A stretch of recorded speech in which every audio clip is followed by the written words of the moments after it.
ఓం శ్రీ మహాగణాధిపతయ నమః. శ్రీ గురుభ్యో నమః. కాయ్ టీవీ మీడియా ప్రేక్షకులకు నమస్సుమాంజలి.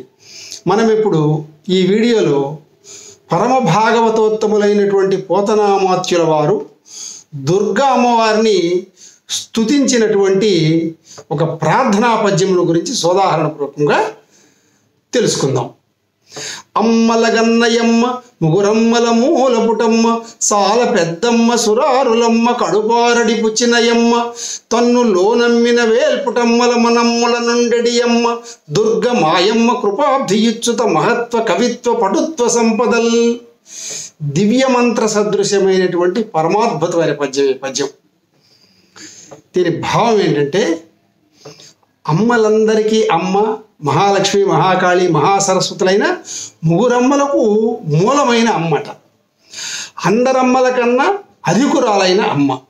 రాక్షసులను సంహరించడం ద్వారా వారి తల్లి అయిన దితికి కడుపు కోత కలిగించినటువంటి అమ్మ. తనను మనస్సులో నమ్ముకున్న దేవతా తల్లుల యొక్క చిత్తములో నిలిచి ఉండే అమ్మ. దయాసాగరి అయిన మా అమ్మ దుర్గా భవాని నాకు మహత్వ కవిత్వ పటుత్వ సంపదలు ఇచ్చుగాక అని వినయంతో ప్రణమిల్లి కోరుకున్నటువంటి ప్రారంభంలో ఉన్న ప్రార్థనా పద్యం ఇది.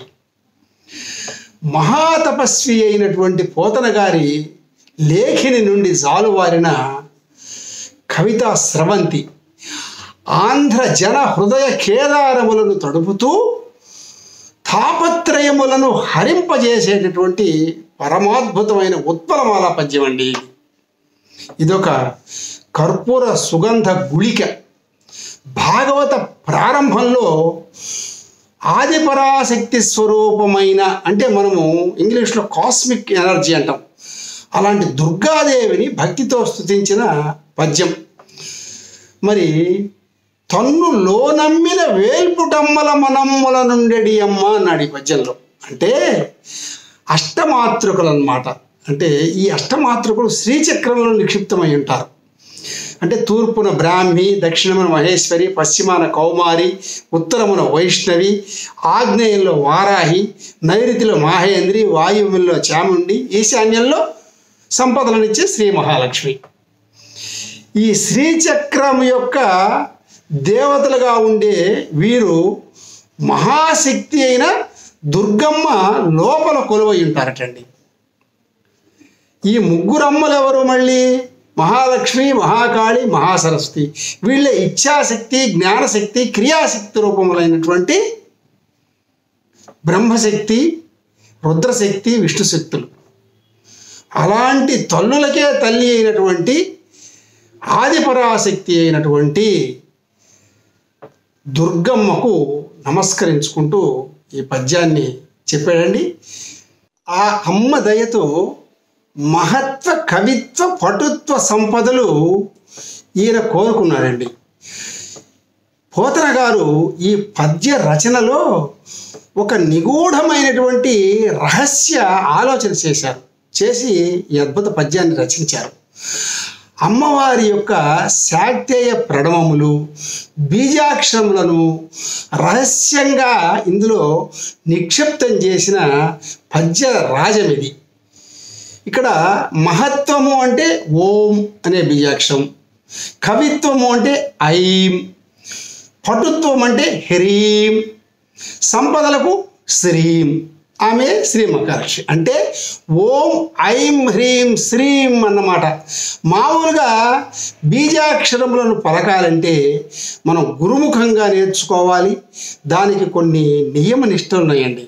అంటే మనకు మన శాస్త్రాల్లో, పురాణాల్లో, మన ఇతిహాసాల్లో చెప్పినటువంటి అద్భుత విషయం ఏంటంటే, శ్రీచక్రాన్ని పూజించాలంటే గురుముఖంగా నేర్చుకోవాలి. అలాగే మేరువును కూడా. ఇవి ఎప్పుడంటే అప్పుడు, ఎవరంటే వాళ్ళు, ఎక్కడంటే అక్కడ చేయకూడదండి. చాలా నిష్టగా చేయవలసినటువంటి బీజాక్షరములు. వాటికి ధీటుగా అందరికీ ఉపయోగపడేటు అంతర్లీనంగా ఈ బీజాక్షరములను నిక్షిప్తం చేసి చెప్పినటువంటి మహత్తరమైన పోతన గారి రచన. అలాగే ఈ పద్యమును చదివితే మనకి ఏంటంటే ఎప్పుడు చెప్పుకున్నా శ్రీచక్రాన్ని పూజించినంత ఫలితం కలుగుతుందండి. అది ప్రధానమైన విషయం. ఇది పోతన గారు తెలుగు వారికి అందించినటువంటి ఒక గొప్ప కానుక. అంటే శ్రీచక్రము, శ్రీ విద్య అని చెప్పుకొనబడే తల్లి ఎవరండి? లలిత పరాభట్టారిక. ఆమెయే ఆదిపరాశక్తి, మహాలక్ష్మి, మహాకాళి, మహాసరస్వతుల రూపం. అందుకే లలితా సహస్రనామం శ్రీమాత, శ్రీ మహారాజ్ని, శ్రీమత్ సింహాసనేశ్వరి అని ప్రారంభమవుతుంది కదా. ఆ మాతయే ఈ చాలా పెద్దమ్మ, ఆమెయే దుర్గమ్మ, ఆమెయే ఆదిపరాశక్తి, ఆమెయే లలితా పరాభట్టారిక, అంటే మహాశక్తి అయిన దుర్గమ్మ. కాబట్టి ఈ తల్లిని మనము పూజిస్తే శ్రీచక్ర పూజ చేసినంత ఫలితం కలుగుతుందట. అంటే చిన్నపిల్లల నుంచి పెద్దవాళ్ళ వరకు అందరూ కూడా ఏ సమయంలో అయినా సరే శుచిగా శుభ్రంగా ఈ పద్యాన్ని చెప్పుకోవచ్చు. చెప్పుకుంటే అంత ఫలితం కలుగుతుందట. అలాంటి మహత్తరమైనటువంటి ఫలితాన్ని ఇచ్చే పద్యం ఇది. ఇందులో ఏముంది? అమ్మవారి నామ వైభవం, రూప వైభవం, లీలా వైభవం, మంత్ర వైభవం, తత్వ వైభవం, యోగ వైభవాలు నిక్షిప్తమైనటువంటి గొప్ప పద్యం అండి. నిజంగా పోతన గారు సహజ పండితులు, పరమభక్తులు, మహాకవి. అలాగే ఇలాంటి మధుర ధారలతో సంస్కృత భాగవతమును తెలుగులోకి అనువదించడం ద్వారా తెలుగు వారిని తరింపజేయడానికి అవతరించినటువంటి కారణజనుడండి ఆయన. తెలుగువారి సౌభాగ్య ఫలము.